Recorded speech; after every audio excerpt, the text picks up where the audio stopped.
The first question is going to be about your trip to Turkey. Did the trip arouse any ideas to you about new activities and projects of interfaith dialogue? The opportunity that I had in December of 2004 to visit Turkey with a group here from Oklahoma and Texas and Louisiana was a wonderful experience. And I think one of the things that it did for me was I always knew that interfaith dialogue was important. But I came to a much greater understanding, I think, and I still have a long way to go, but a much greater understanding of Islam and the powerful impact that it has on the lives of people who have surrendered themselves to Allah. And that's, first of all, a powerful witness to me of the power of their faith and how it goes to work in their daily lives. And it helped me to see once again that by learning more about another faith tradition, it also increases and deepens my own faith. And so it's renewed my efforts and my interests in encouraging, promoting, planning for, and doing whatever I can to engage in interfaith dialogical experiences and also to encourage others to do so. I think what are the main reasons that cause prejudice across the cultures and the faith? Well, I think one of the things is just plain fear. Fear of the other. People get themselves in situations where they're comfortable, or at least they try to be, and try to feel comfortable in their own circumstances, in their own surroundings, among their own people, in their own culture. And there's a fear that if they venture beyond that somehow it will adversely or negatively affect them. But in reality, the opposite happens, is that when one gets to understand someone that you've never had an association with, whether it's a person of another country, of another faith, of another culture, another race, another religion, one's life is enriched and strengthened.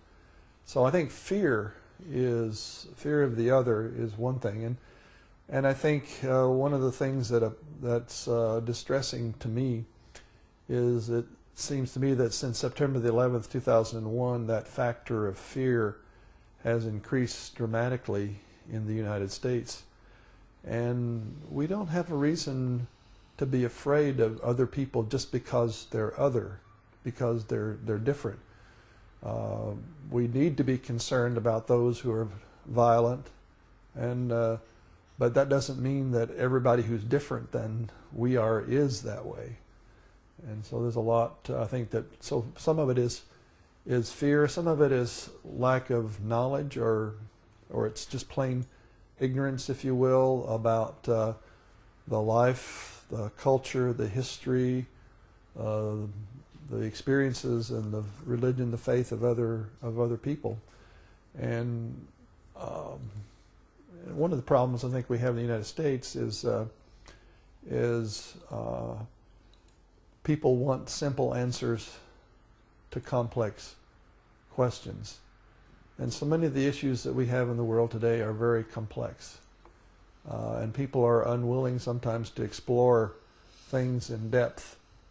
And so we have to do everything we can to encourage people to go deeper and not just to look at soundbite answers that they hear. All so-and-so people are like such and such. That's not the case at all. Some might be. Not all Americans are perfect either. Not all Christians are perfect. And so I think we have to recognize and understand that. The Institute of Interfaith Dialogue has been founded to promote dialogue and the cooperation among cultures and beliefs through direct first-hand experience. Do you think it is reaching its goals? And secondly, what would be your advice to improve these goals? Well, I think it's in many ways accomplishing its goals. The persons that my wife and I were together with on the journey that we took to Turkey in 2004, the interfaith dialogue, iftar dinners, and Peace Heroes gatherings, and other programs that I have attended. The people who have been there have been greatly enriched and blessed by their participation. I've spoken with some people who were on the trip to Turkey this past December, and they're, to a person, at least the ones I spoke to, said it was magnificent, it was great, it was wonderful, and their lives were changed by it as was mine. So I think in many ways, from my perspective, the Institute of Interfaith Dialogue has been a significant contributor in a very short period of time in this country to interfaith understanding and deepening knowledge, but especially building relationships, because that's the key.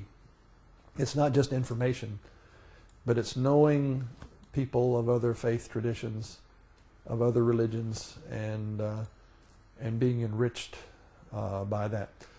What would I suggest for changes or to make it improve it? Just keep doing it. Just do more and keep doing it. It's a blessing. Thanks. Do you think the Western world know enough about the Prophet of Islam? No, I don't, and I frankly don't know as much myself as I need to. In our own educational system in this country, I was never exposed to Islam. Growing up as a young person, or even I remember I had a course in seminary on other religions, but it was just very cursory survey. It was not any in-depth information. We're living in a different world today than it was when I went to college.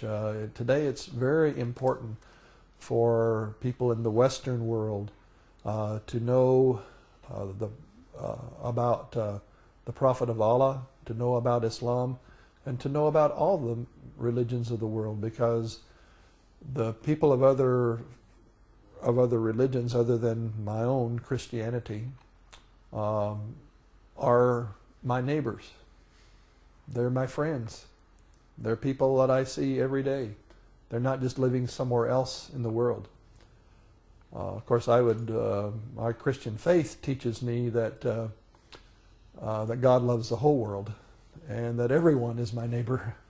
And so even that in itself behooves me and challenges me to know more. But I think we need to do much more in our churches to inform people, to bring in guests from Islam to speak in our churches, to help people to understand, and I think here again is one of the things that the Institute of Interfaith Dialogue has done, is greatly promoted that understanding among people who have participated. We just need to expand that as well.